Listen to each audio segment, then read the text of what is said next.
Okay, guys. So the topic of, as I mentioned before, the topic of the sixth parak of Menachot is the Omer.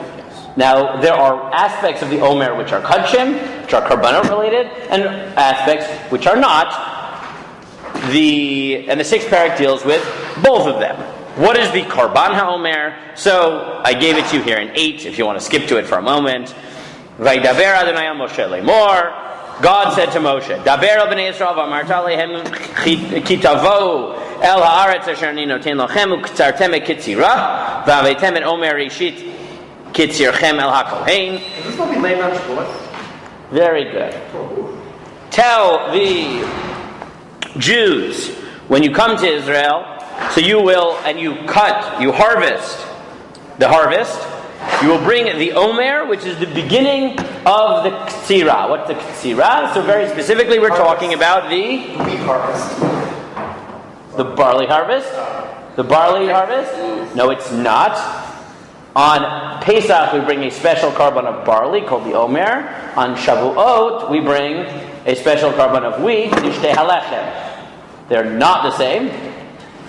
The barley harvest begins around Pesach time, which is true. So the barley harvest is slightly earlier in the agricultural cycle than the wheat harvest. Yes, no? Strong have a difference between animal korbanos versus barley. Are there differences between animal and... Yes, of course. So an animal korban is called a korban or a zevach. A grain korban is called a mincha, right? A flour offering. So Omer is a mincha, right? Minchat ha'omer. So the halacha is as follows: V'heinithet Omer l'fnei Adonai l'rishonechem imacharan haShabbat yinifenu haKohen. So you will wave the Omer before God.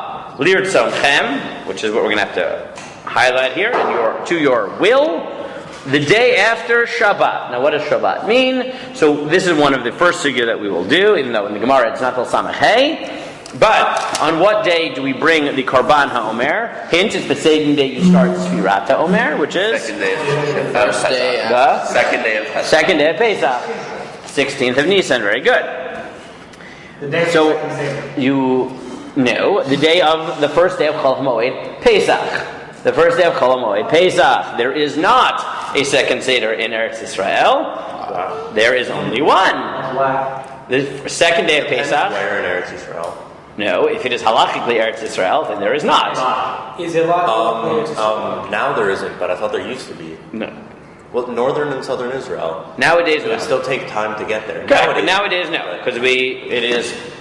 So second day of Pesach, which is the first day of Chol HaMoed. So according to Chazal, the Korban HaOmer is brought mimacharat HaShabbat, and in a sui generis way, we interpret Shabbat here to mean not Shabbat, but Week. no, Yom Tov. Mimacharat HaShabbat, the day after the first day of Yom Tov. The Beit Tusin, the Bethesians, interpreted as Mimacharat Shabbat is after Shabbat Bereshit, meaning after the first Sunday.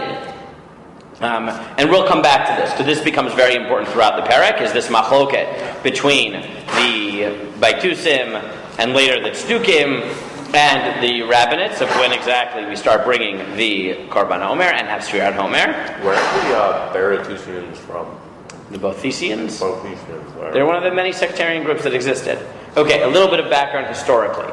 Remember that in the time of, let's say, Bayit Sheni, a little bit before, a little bit Bayit Sheni and after, to be a Jew did not necessarily at all mean that you were a Jew. rabbinate, right? That you were a follower of the rabbis, what we became known as the Prushim, or in English, the Pharisees, right? The group affiliated with the rabbinate group basically was the Pharisees, right? The Prushim. There were many other sectarian groups, and this isn't like in the 19th and 20th century, where all groups that broke away from traditional Judaism were more lenient or cared less about halacha. They could have been more machmir. Many of them were much more stringent than the rabbinates. So they were like ultra-Orthodox? They were whatever. So what sectarians existed? So there were the Stukim, the Sadducees. There were the Baitusim, the Bothesians, the Essenes, the Qumranites, assuming those aren't the same, but probably not. All types of groups who existed in that time. Certain of them were, very, very machmir. Some of them were completely insane. How can you like the ones in Qumran were basically crazy, right? Like all we know about them. If you've ever gone to the Dead Sea Scrolls, the exhibit, the shrine of the book, whatever it's called, in the Israel Museum, and you see right there, they were obsessed with the battle of the sons of light and sons of darkness. But they were very intense sect, but there are a lot of sectarian groups at the time. There were also early Christians. Right? Early Christians did not completely become separate from Jews. It took hundreds of years for it to be completely divided, and because of these sectarian groups that were among the Jews, that's why you have a bracha, what was Velaminim, whoever it's talking about. Like the one bracha that if the chazan messes up on it, you can... In the Bavli, correct. In the Bavli, I think you were there for that share. In the beginning of the year, we talked about this in Tefillah, right? That in the Bavli, at least, it's the only bracha that if the chazan stumbles on, right? You have the chazan, he gets up there and he starts making a mistake in Refainu, so you help him out or something. You don't take him down from being chazan. If he stumbles in the bracha against the heretics, so you worry that he is a heretic because he's one of the sectarian groups. So you take him down, you kick him out of shul. The story in the Gemara I don't think that applies so really much funny. anymore. What? I don't think that applies so much anymore. Well, nowadays people have sidurim. You would hope that they would. But no, we don't usually have a concern that you are a Bothesian, right? But whatever it is, right? But whatever. We don't usually assume that. But we're going to have to come back to this because a lot of the themes in this perek are about the battle we had with the Baitusim over the interpretation of this pasuk. But anyway, at any rate, on the 16th of Nisan, so you bring the Karban HaOmer, the Minchat HaOmer, from the first barley. And as I mentioned before,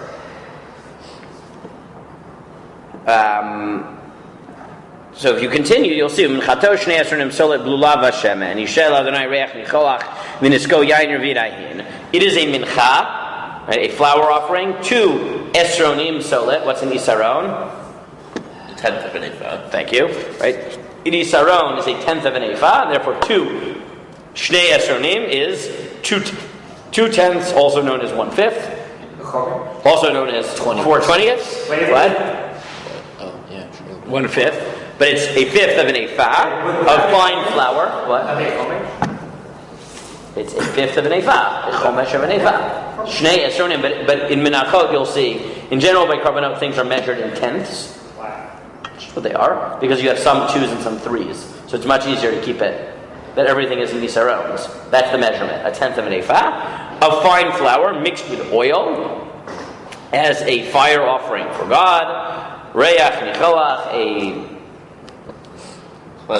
pleasant smell to God, which we'll come back to, and a quarter of a hin of wine. God smells. We'll get to that. V'lechem v'kali v'charmel lo tochlu ad etzem hamazeh ad avyachem et korban Elohechem chukad olam l'dorotechem b'chol moshvotechem. And all new grain, what we call chadash, becomes permitted. And like I said, ad hayom, this is the halacha. Grain that is planted on the 16th, the 17th, let's say, of Nisan, after the Omer, it is prohibited to eat that grain in Eretz Yisrael or Chutz La'aretz, probably, until a year later. But that grain, meaning even if the grain was planted outside of Chutz La'aretz also? Yes. Or only planted in? No, even Chutz La'aretz. There is a Shita in Yerushalmi, not like that. The Bach Paskins like it, but it's a minority position. We'll see it. We'll get to it. We will get to it eventually, I hope. But the simple pshat is that it's also in Chutz La'aretz and Eretz Yisrael. How literal is this? Like planted in the ground, so if I grow it, we'll get to it. The Gemara will talk about it. Where exactly it is. The Gemara talks about it. Hashrasha. At what stage is it considered planted? When it takes root. The Gemara talks about it. This is explicit in the sugya. I'm giving you broad contours of it. Because I've seen people like plant in these hanging plant pots that it's not in the ground. These are also sugyot. It's nakuv, but it's chain and nakuv. Now, on the same day that you bring the Karban HaOmer, you begin Sfirat HaOmer. You begin counting for 7 weeks. And what happens after 7 weeks? On day 50, All of the Kiva students die. God Almighty. What happens on day 50? We call that Shavuot, or in Celebrate by eating cheesecake and learning all night. Exactly. You celebrate by bringing the Shtei HaLechem, which is the wheat offering, and you bring, and that what is unique with the Shtei HaLechem, that it is Actually has a chametz. Most korbanot are matzah. But most korbanot are matzah, with the exception of the Shtei HaLechem. Wait, I thought they do like the one, like the simple one where you bring like the wheat and oil, like. The Shtei HaLechem is bread. Shtei HaLechem. Oh. They're actually bread. Most of them are not. Most of them are matzah. Lechem panim also, no? So lechem panim is an exceptional thing, and no, it's actually not. It's not chametz. The lechem panim are not. It's not actually clear what they are, but no, they are. It's a big machloket to exactly. Why is it that they're not chametz? Good question. Maybe we can talk about this before. I said the reason I wanted to do this, get into this before Pesach, is because and start the 6th parak is because all the issues of the Omer are basically the halachic issues that will guide us from Pesach to Shavuot. So I figured that's a good. Besides the fact that it's a very local menachot thing, this parak. Many of the prakim in Menachot bring up korbanot issues that appear in many other Masechtot and Shas, in Zvachim and the like, Zvachim, Me'ilah, and other. This parak is not. This is a very local Menachot parak, which means if we're learning Menachot, it's a good time to do it, and it'll take us from now to Shavuot to do all these different sugyot. Meaning we're going to, basically till the end of the year, we're going to do Korban Omer, Sfina Omer, and we're going to get to the machlok rishonim, right, that you already have to ask, which is when you don't have the Korban Omer, is Sfira Omer D'Oraita or D'Rabanan. Which we'll see is a machloket. It's machloket rishonim. Rov rishonim think that Sfira Omer nowadays is Derabanan. very good, D'Rabanan, with the exception of which major rishonim doesn't believe that. The Rambam. Very good. Oh wait, that's always the answer. The Rambam. Yeah. The Rambam does not believe that. Who thinks that Sfira Omer without the Korban Omer is still biblical? The Rambam. So these are the issues that we're going to have to deal with, and hopefully we'll do maybe more hashkafic share on why it is that, because it's a fascinating topic. But I'll try to get this in. I'll try Bli Neder to get this in before Pesach. But it's a fascinating question why it is that the Korban of Pesach is matzah and the Korban of Shavuot is chametz. There is a whole theology behind this. By the way, it's important to remember that what is the date of Chag HaBikurim?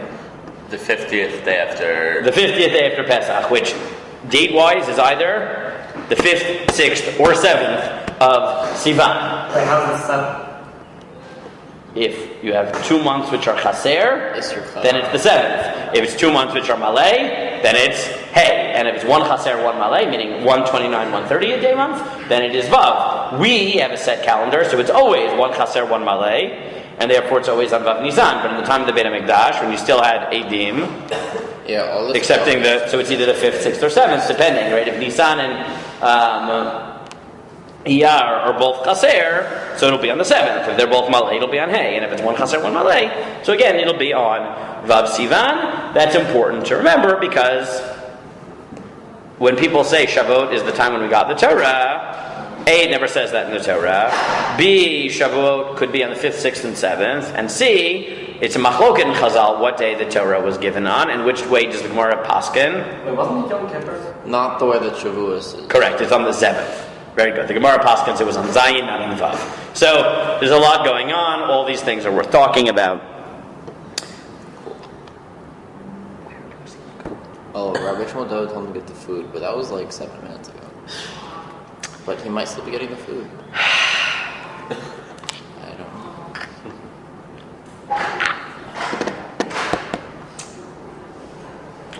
That's okay, Rabbi. Shana bet.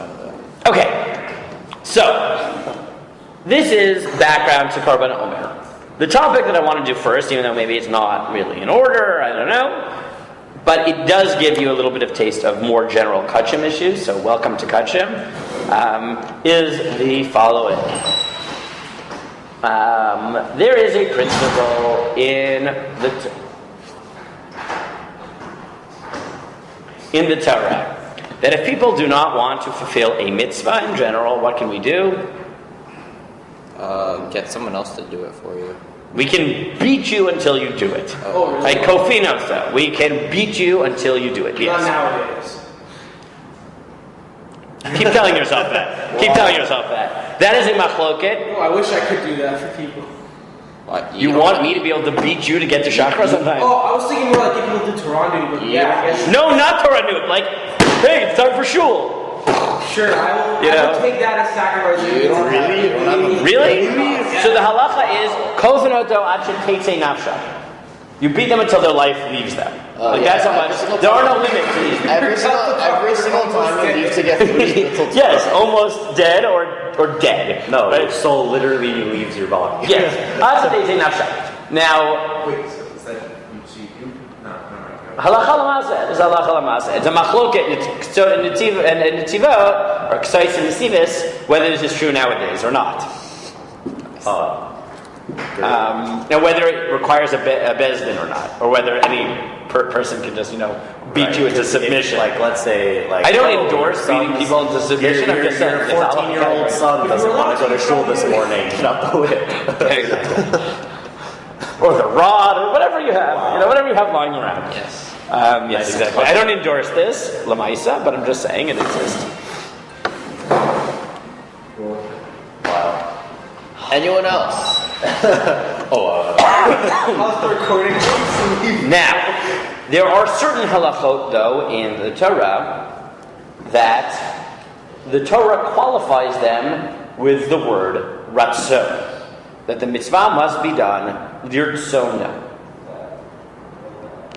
to his will, in accordance with his desire. A regular mitzvah, right? You don't want to put on tefillin. Bezdin can just come and beat you until you put it on. Okay? At which point you agree to put it on, they'll stop beating you. And if you don't, they'll keep beating you. Just beat. Okay? There are certain halachot, however, where we need you to want. We need your desire to do it. So you would say, in those cases, well, let's not force you. Right? Isn't coercion not in accordance with your will? So here's where we have this absolutely beautiful understanding of Chazal, which we'll see in just a moment, which is, this true, so we won't just beat you. We'll beat you until you scream, Rotzeh, until you say, I really want to do it. And that counts. And that counts. There are certain halachot where we're allowed to beat you, but we have to wait for you to say, I would like to do this, please.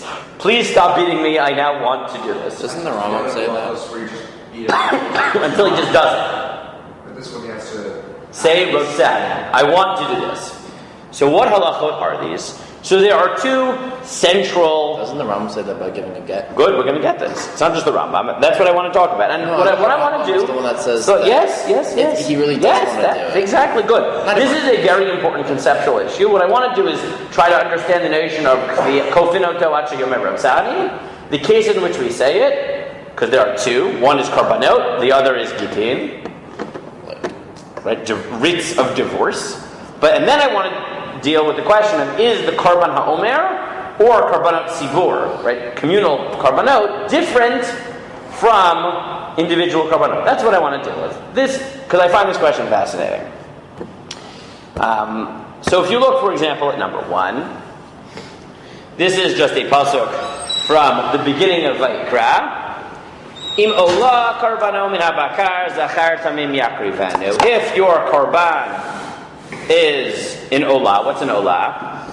I was debating whether to do an overview of kachim. If you decide you want to wait and you want me just to give you a whole overview of kachim, we can do that too. But what are the different korban? Well, let's do a very short version of it, okay? What different type of korbanot do we have? So, there are olah, which is a burnt offering, which is, as it sounds like, burnt. All of it. Burnt. Okay? There's shlamim, a peace offering, which the Baalim, even the owner of the korban, is allowed to eat some of it, as well as the Kohen.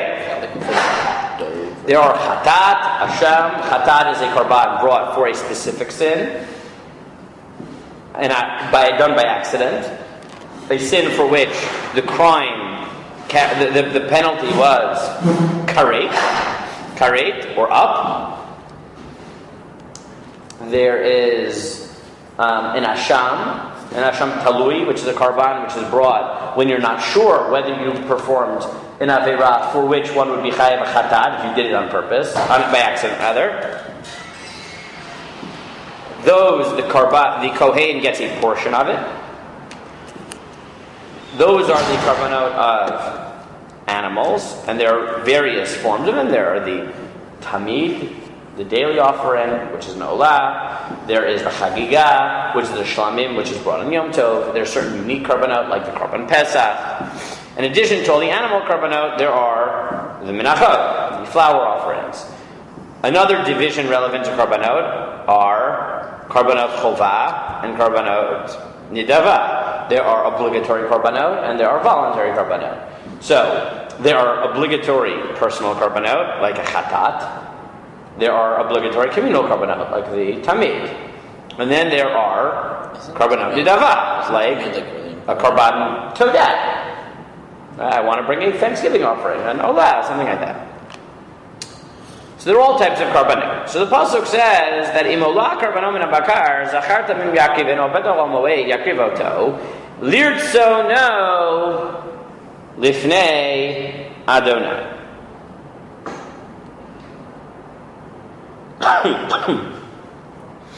They are brought lirtzono, to the will of God. So now, lirtzono, there are two ways of reading that pasuk, that word. How can it be read? Whose will? The person. The person's or God. So the Sifrei, if you look, says Shnei Amar Reach Nicholach Bishor Kach Ne'amar B'ven Havatzon Kach Ne'amar B'ven Ha'of. It says Reach Nicholach, a sweet-smelling scent by big fat animals, by korbanot, which are made of cows or sheep or birds, even though they're different sizes. Why is that relevant? If you remember this from our Agadah this year, why is it relevant? To remind us, God doesn't eat or drink, and therefore God doesn't really care how big the korban is. What does He care about? That you do it. That you do what you're supposed to do. Therefore He says, the will is Your will. God's will. Your will. No, Shanaseh Ritzono, His will.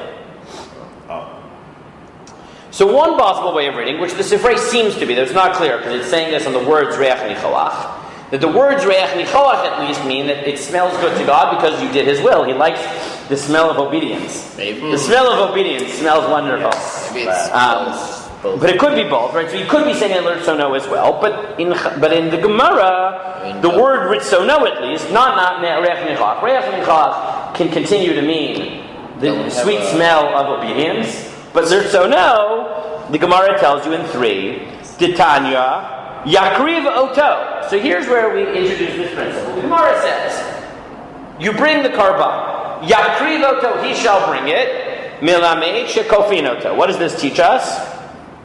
That you bring it, and if you don't want to bring it, too bad. Kofin Oto. We coerce you. But what's the problem?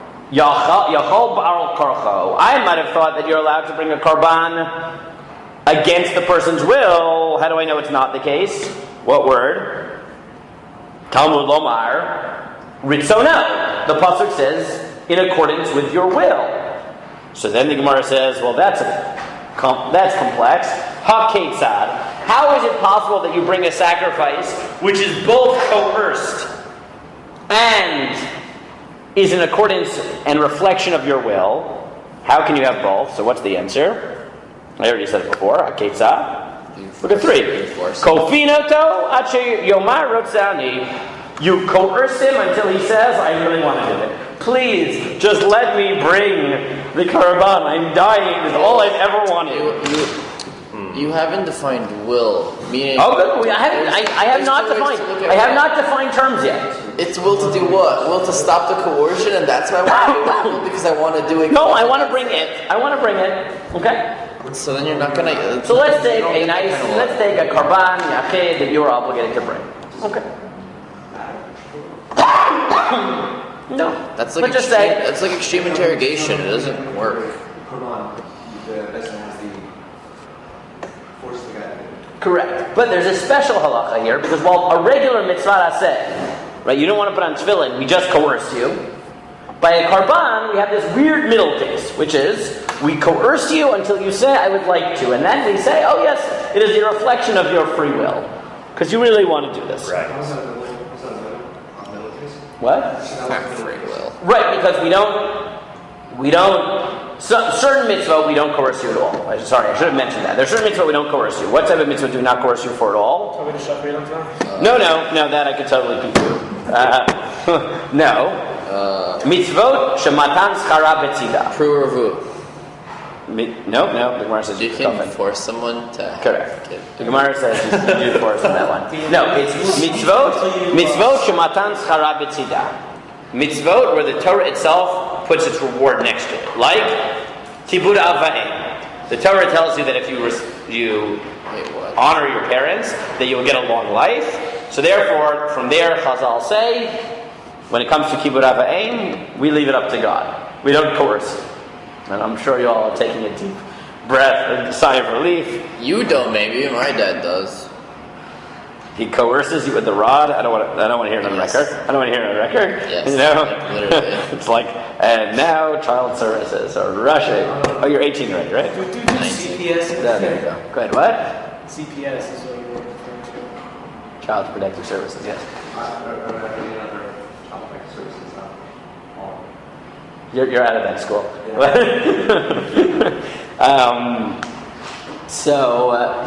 The other mitzvah, we just coerce you with no qualifications. You don't want to put on tefillin? You still don't want to put it on? Right, we'll just keep going. How long can we keep this up for? Well, either I say I want to do it, or the soldier. No. You don't have to say you want to. You just got to show up. I don't care whether you want to. Just show up. Right? Shake your lulav. Put on your tefillin. I don't care. Eat your matzah. Right? Or I will shove it down your throat. Okay? Can you do that? That is another You're sugya. forcing the mitzvah on him at that point. Yes, that is another interesting sugya about whether you'll be able to say, stuff it down someone's throat. Yeah. Do people get paid to do that? Because I'm As you see the blessing, What? Sure, there's that like game. Also a sugya, yes. Wouldn't give Kafao Parsim. The Gemara has a case of where Persians forced you to eat matzah. Unclear when this happened, but the Gemara has a case of Kafao Parsim lechol matzah. Yes, the Gemara has every case you can think of. Good. But then the Gemara has this middle case. By Korbanot of Kofinoto Achayomar Rosani. You say, you beat him until he says, I want to, please. All I've ever wanted to do in my life is bring this Korban. Rabbi, there was that It's my dream come true. There was that gang of rabbis in Brooklyn that would beat people. Well, we'll get to that. Okay. So, do we paskin this way? Yes, absolutely. Look at number 4, the Rambam. Even though by Korbanot it says, to your will, we coerce him until he says, I would like to do this, please, I request. I am putting in an official request, I would like to bring a Korban. It doesn't matter, if he promised he was going to bring it, so it's even a Korban nidava, a voluntary one, but once he's promised to bring it, we will force you until you bring that Korban. Okay? There is one other area of halacha where we have this unique middle category, and that is, Daniel, which you just mentioned. What is it? Divorce. Divorce. A writ of divorce, a get. A get is the same. It must be given of the husband's free will. But that free will can be bought at the price of suffering. I feel like that's different, though. What? I feel like Well, the free will in giving a get is different than the free will. No, these are identical. Look at the Gemara. More things. Wait. Think of it like this. Like if you do a sin and then God punishes you, and you're getting punished, and you say, "Wow, this is horrible. I'm going to do tshuva." So you did tshuva of your own free will. Come on.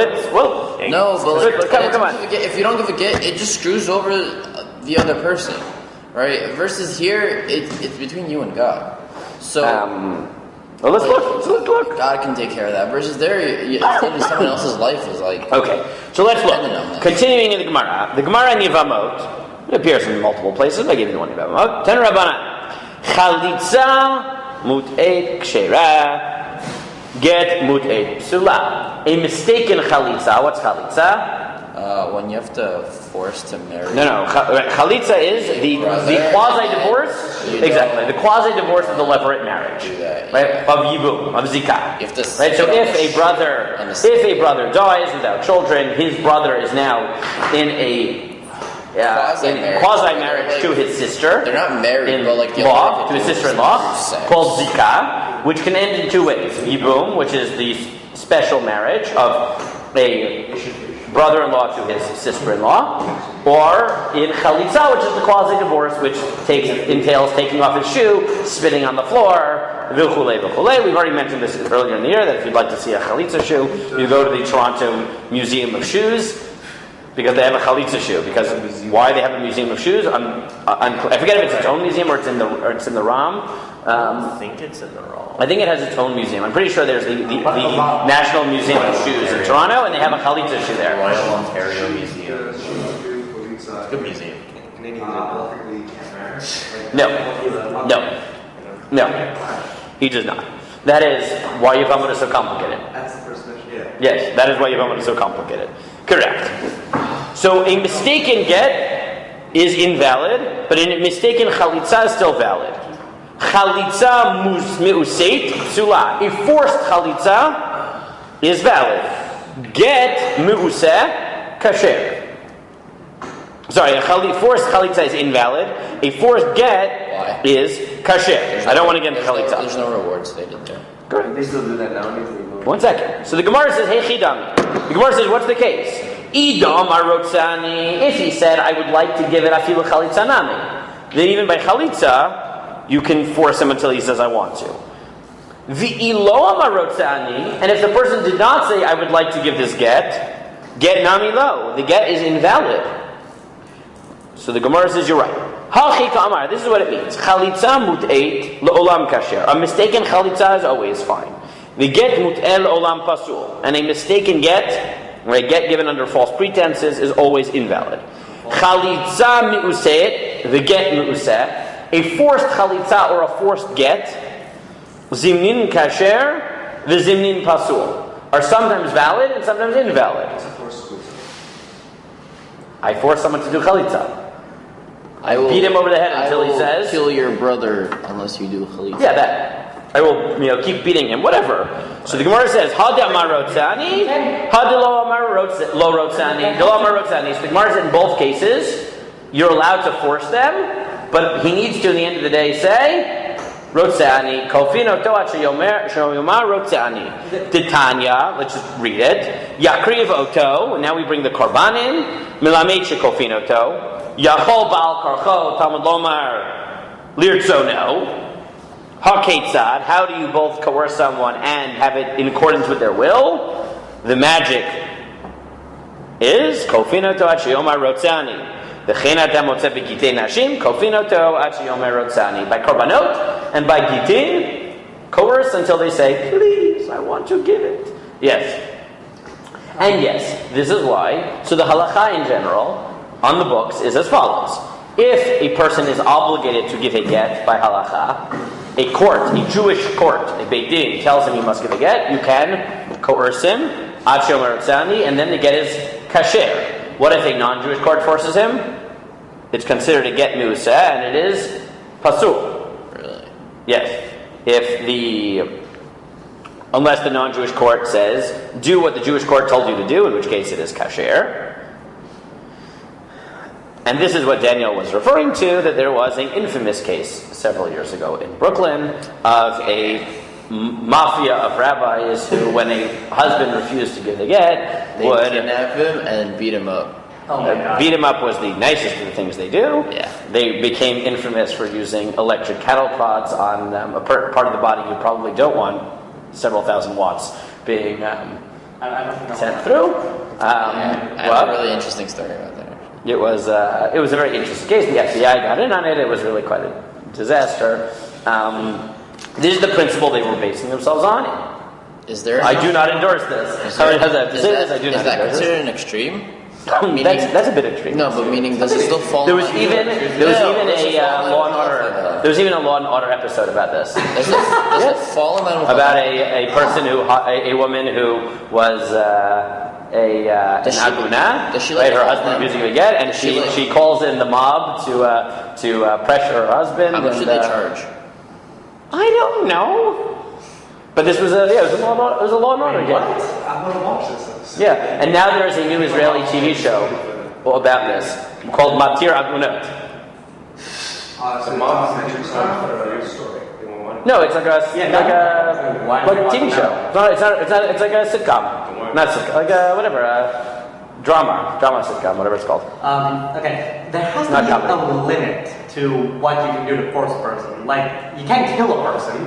So the minhag. That's right. Because Okay, if you kill him, just so you know, No, like you can't say, I'm going to kill your brother. Nate, the minhag in I'll kill your Europe, cat. the minhag in Europe was that you would break into the person's house, drag him to the cemetery over an open grave, and hold him there and say, the Mishnah says there are two ways that a woman can get out of a marriage. Either through a get or the death of her husband, you choose which one you want. That was the minhag in Europe. So I'm not even What was it? The minhag in Europe was you would break into a person's house, take him to the cemetery in the middle of the night, hold him over an open grave, and tell him there are two ways a woman can end her marriage, either a divorce or the death of the husband, you choose. That was the minhag of how they used to scare husbands into I doing don't it. think private property. But they wouldn't actually. Now there are other ways that people do this. So for example, It's a concern. there was a case in Florida that I heard about once where Rabbi Brander was dealing with an aguna. So what did he do? He said, right, the husband was refusing to give a get, so he decided, I have a very simple solution. He went to the community mikvah, and he put a big sign on the mikvah which says, the mikvah is closed until such and such person gives his wife a get. Which meant the person gave the get the next day. Right? There are different ways. You don't have to directly do anything. That's hilarious. People have different ideas. You can be very creative with these things. Oh my god. There are all types of ways that we deal with this. And as I think have I done my prenup speech yet this year? No. Last year I did it. This is a good time for me to mention that the way that when you get married, please, all of you, Canada is a little bit different, it's more complicated because of laws there where nothing involved in marriage can actually be binding. You can talk to your mother, she knows about this. I know she does, we've talked about it before. But if you're in America, or whatever, so sign the halachic prenup. Right? The halachic prenup is a way of preventing agunot. You don't get to this point because you accept a certain, a monetary commitment. But the which halachic one we don't really use. We use the secular one to give the money because the halachic one doesn't. is legally binding. You sign you sign a I binding thought people arbitration do agreement. both. No. Can you do both? Yeah. But the halachic Do you prenup. have to use the halachic one when For- giving money? No, but for the halachic prenup is specifically written in a way to push someone who is being reluctant about giving a get to give a get. Oh, like within the prenup it says if you don't give a get this and this. What you say is that I commit to paying a certain amount to my wife at all times for mizonot, right? My monetary obligation to my wife. As long as we're still living together, she waives being paid it because she's being supported by my household. At which point we separate.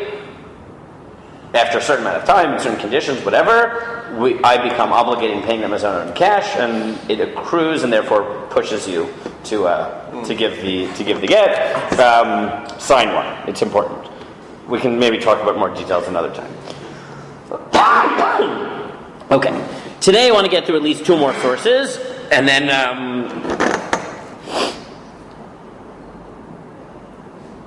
So the sifra is the same thing. I just gave you the sifra, right? Ma reita lomar olah be'olah, shu shem echad, olah be'tmara, she'tmara kreva be'olah, olah b'chul, etc. It says the same thing, right? Yakriv otel, malamit shekofin otel, yachal al-karchot, tamalom l'erzonel, hakofin, haketzad kofin otat sheomer rotzani. So the two cases where we have this unique category are kofin otel, ad sheomer rotzani, or korbanot, and gittin. So now, what is the logic of such a thing? Meaning, either you can coerce, like by tefillin, or you can't coerce, like kibbut avein. what is the logic for saying that you're allowed to coerce, but you have to wait until Rutzani? Or let me put it slightly differently, which is, what the heck does that mean? If you're coercing them, it is not Rutzani. That's the definition, right? An outsider who looked at this would say he has 2,000 watts of electricity being, sent through random parts of his body, and he's saying, please let me give the get. That's not an expression of his free will. I guess what we could say is there's no way of knowing his intentions, so we just assume he has a proper intention. Good. So one possibility is just to say,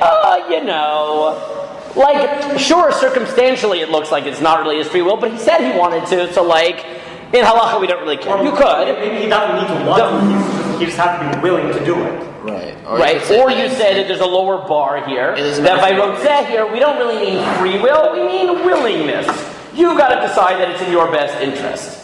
Or something like that. But the Rambam is a different cheshbon, and we'll just try to read this today, and then we'll continue on the relevance for coming out, I guess, tomorrow. The Rambam has a chidush, and he says, now, let me explain it to you as follows. So look at 7.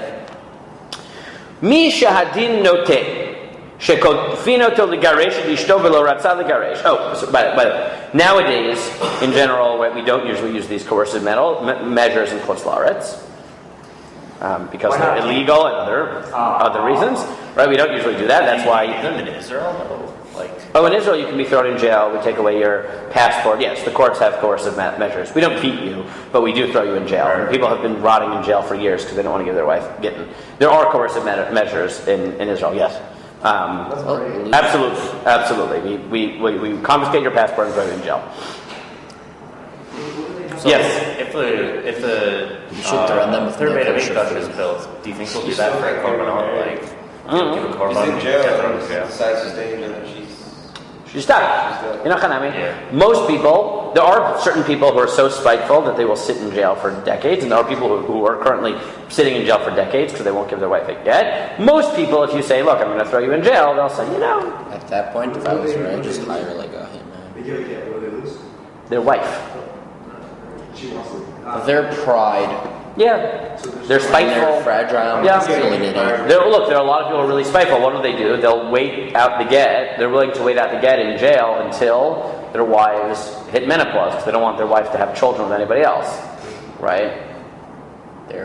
Right? Wow. But that's what a lot of people.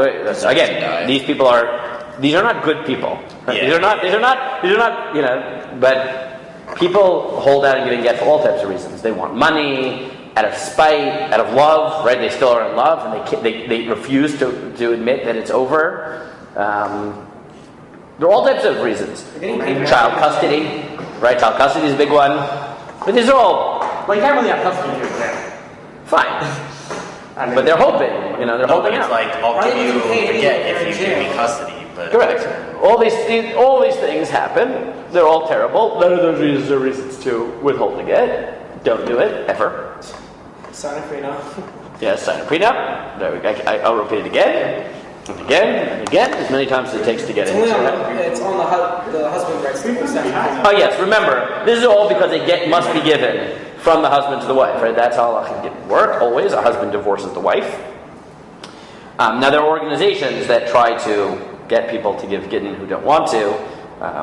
Right, the most prominent of them being ORA, right, the Organization for the Resolution of Agunot. There was a PhD written recently about the difference in the way New York and Toronto deal with Agunot. By do you know Yael Machner? She's around the bayit. Oh, actually I do. You don't? You probably, yeah. Her dad was my teacher. Okay, that makes sense. Yeah, so she wrote her PhD at York, I think, or maybe of T, on this topic, on how the difference between the Toronto and New York Jewish community in dealing with Agunot, and she had Gittin, and it's a fascinating. What is the difference? It's a dissertation, literally hundreds of pages long. It's a very good dissertation. Yes, I have read it. Yes, of course. Almost 10 minutes. It was a very good dissertation. Fascinating. Very fascinating comments, though. It was fascinating. It took me more than 10 minutes. There are also pictures, and it was very interesting. I shared it with, I schmoozed it over with, I think I met her at Melch Tanens, which makes sense. That makes sense.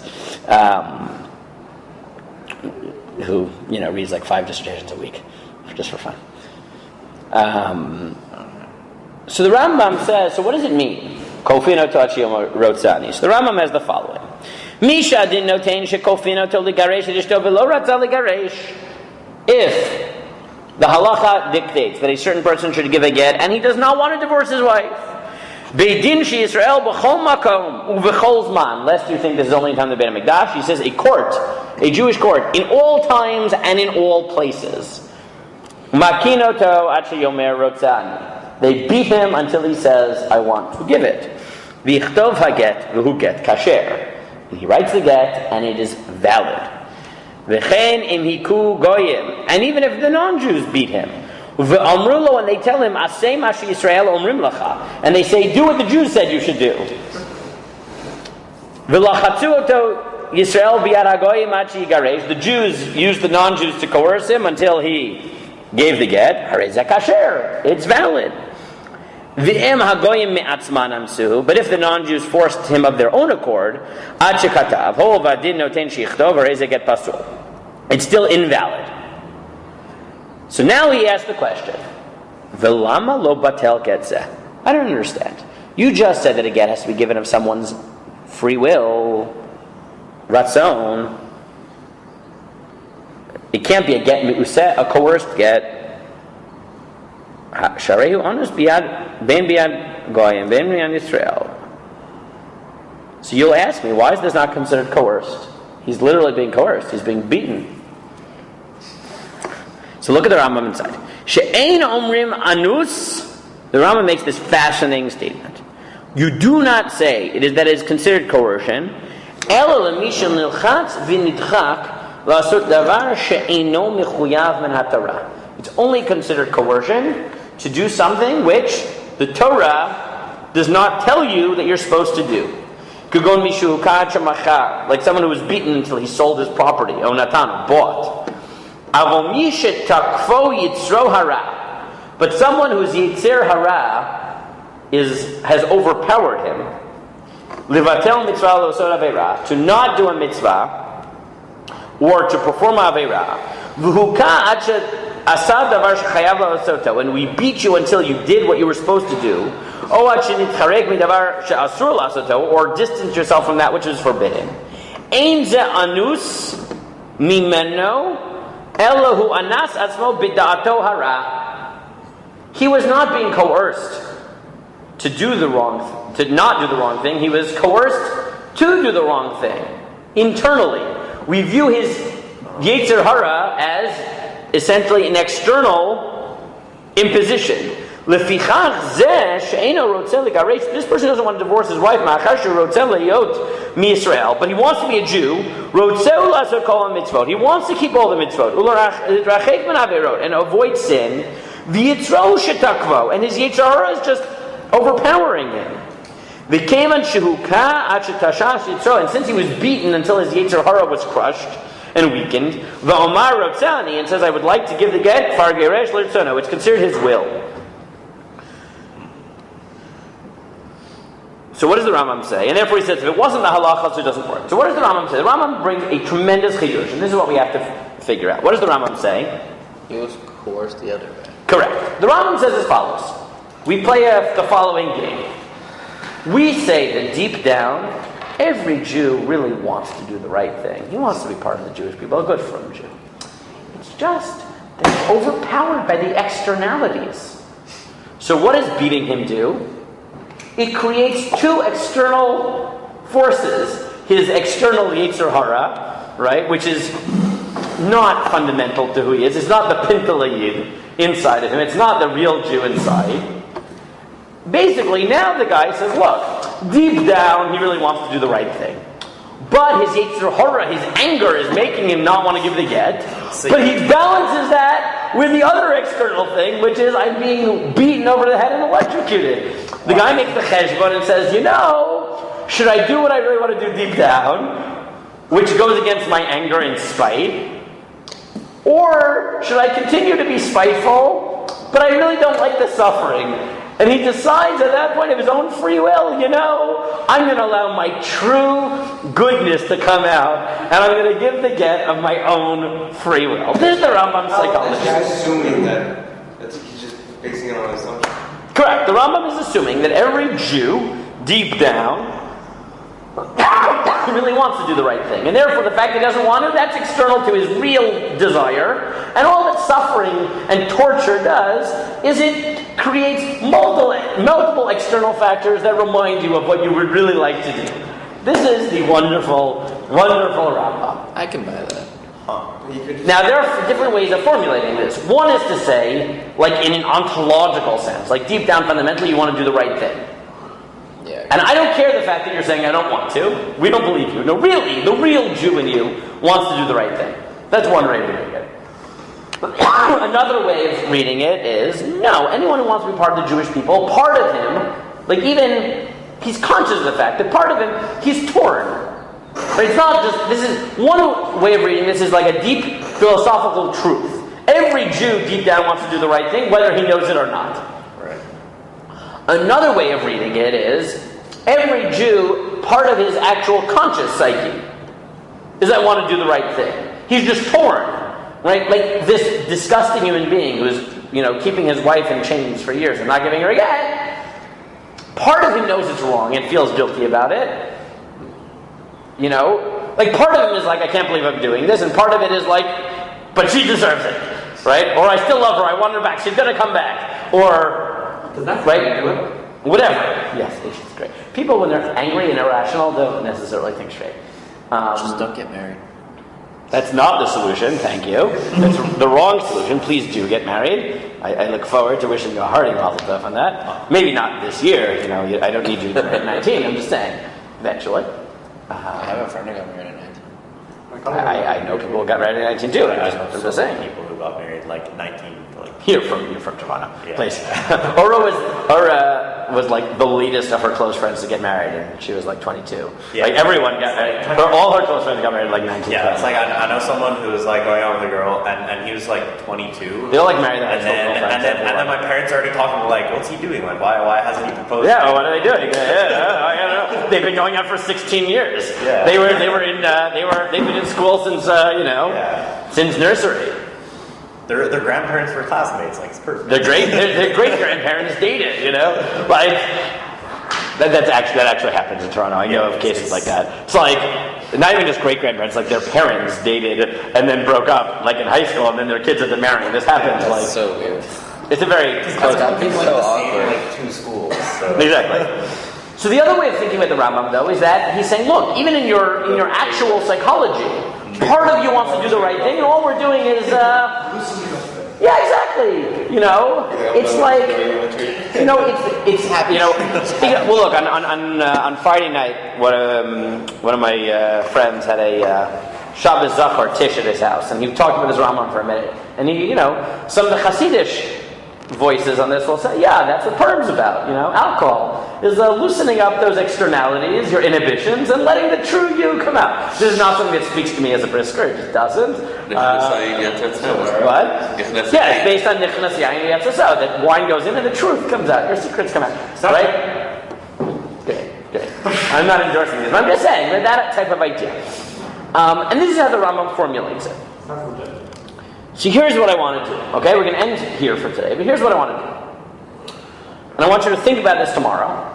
Okay, I want you to think about this. And whether we get to it tomorrow, whether you get to it in Seder or you decide you want to keep doing the Mishnah, I don't really care. Right? Whatever you want. Again, I just want you to remember, this sugya doesn't appear in the Gemara.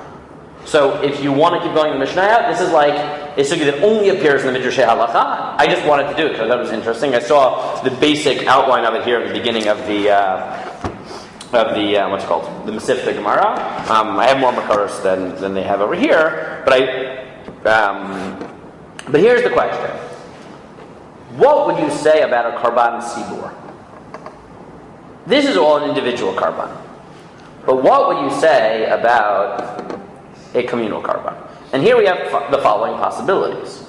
You could say that a Korban Tzibbur is exactly identical to an individual Korban, which means you need the will, but you can coerce the will.